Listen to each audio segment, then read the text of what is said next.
Warning, this video contains rumors, speculation, strong opinions,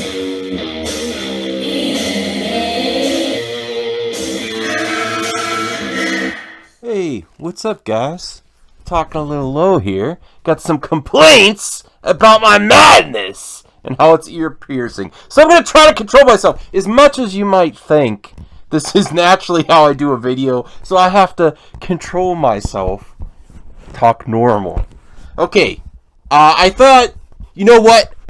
I just had to make a video. There's some news, movie news, that qualifies for a movie news translator episode, and it's about Spider-Man leaving the MCU because of the Disney and Sony can't get along, and how it's actually sabotage. Sorry, couldn't help myself, but it's sabotage. And also some random bits. The death of Blu-ray is upon us. Take a look at digital steelbooks. Blu-rays are going to stop soon.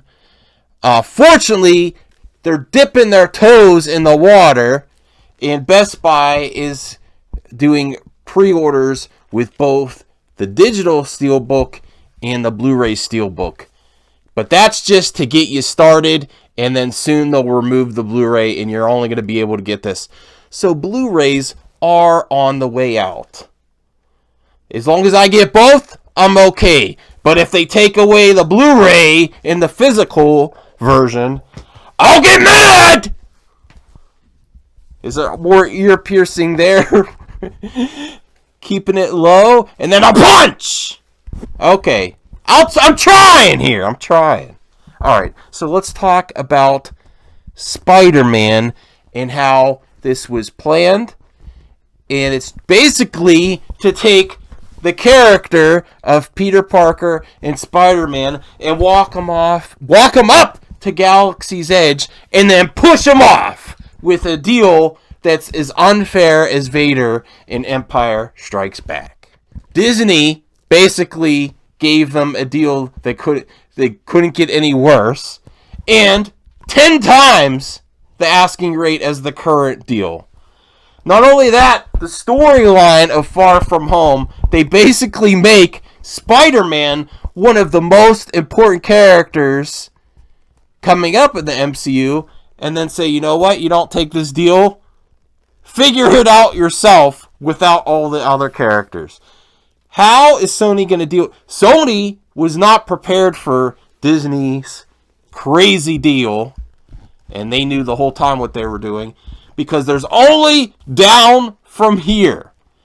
Even if you don't like Spider-Man Homecoming and Far From Home, they've been money makers, and Spider-Man was never not popular, but he's more popular now, and it's in the MCU.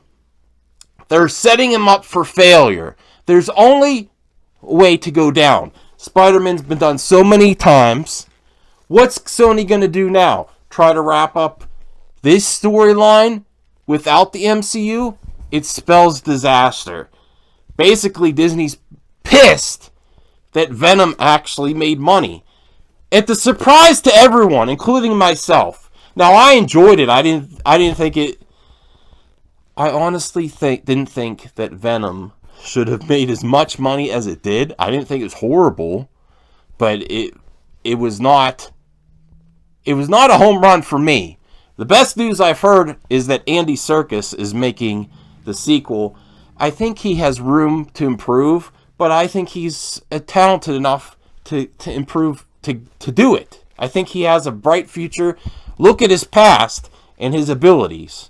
That's only going to help things, especially with a digital character. What he could do with Venom, I'm hoping he could pull more great performance out of Venom in the sequel. Basically, this is the translation of this news is Disney can't lose by cutting ties with Sony. They make the deal crazy to take, And if you don't take it, you're screwed. And that's where Sony's at right now. Setting up for a home run, and then don't sign our unrealistic, crazy contract. Don't sign our contract, and we'll bury you. Basically, with the storyline. I don't see how they're going to pull this off without the MCU.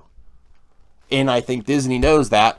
And this is why you don't play nice with Disney. Because even if it looks like it's a mutual benefit to work with them, in the end, they get what they want. They're going to bury Spider-Man. And they're all already turning as a social media campaign against Sony. When Sony's like, arms up there, what happened? What happened? We just wanted to continue it.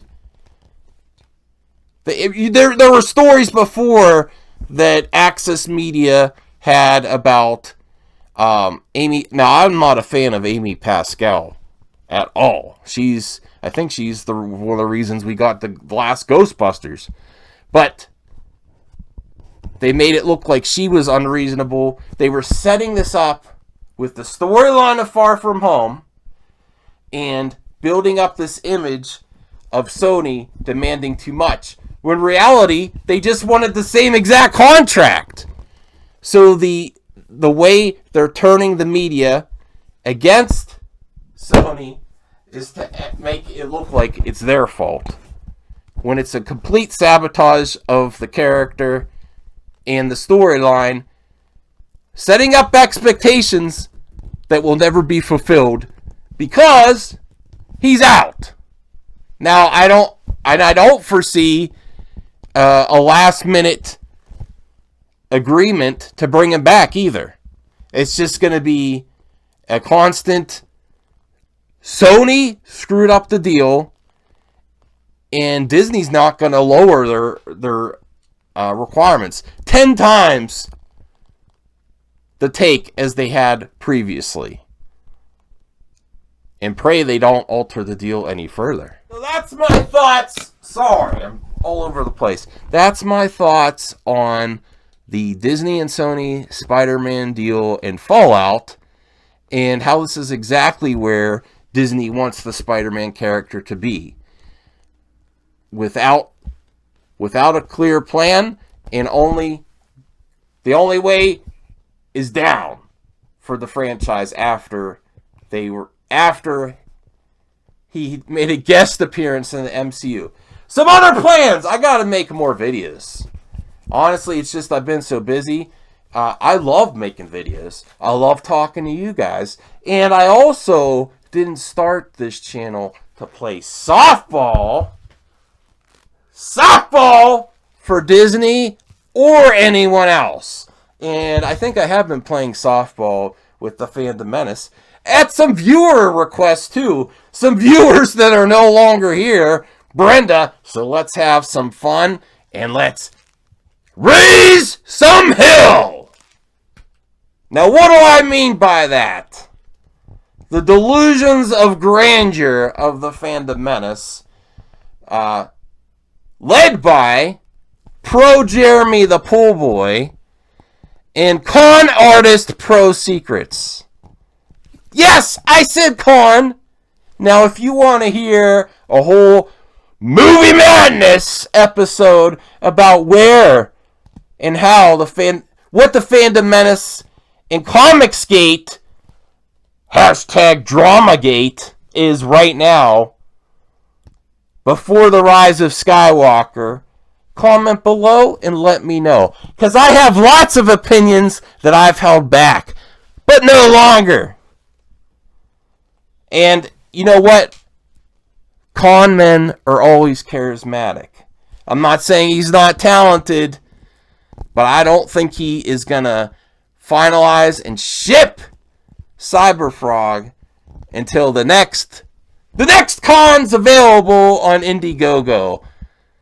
That's something we got to talk about. All the problems with Dramagate, including constant Dramagate live streams. What is he saying? Comicsgate Live again?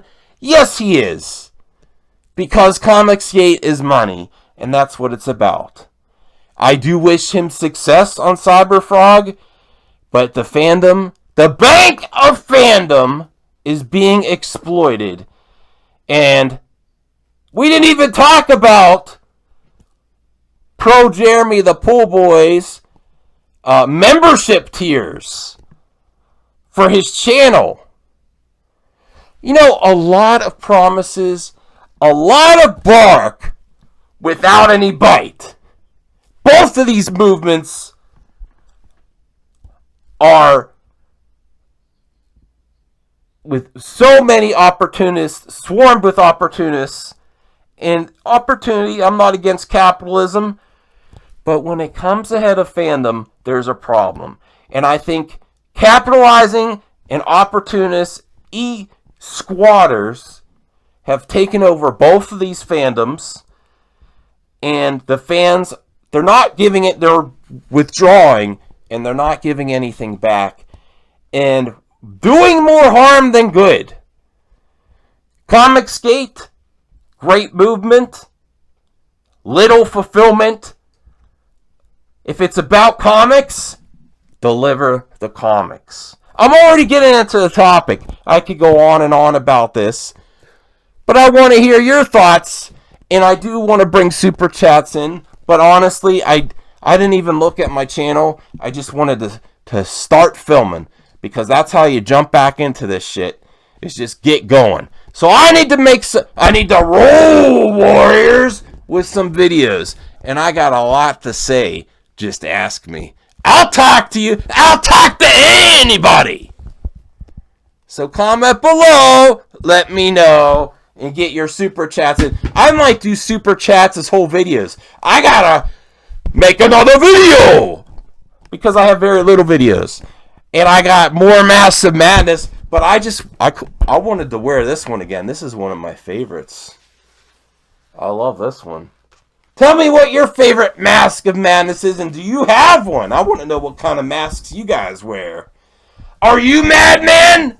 You know, I don't ask for subscribers, but I would ask that you join the madness any way you want to, meaning comment, leaving a super chat, do whatever you want.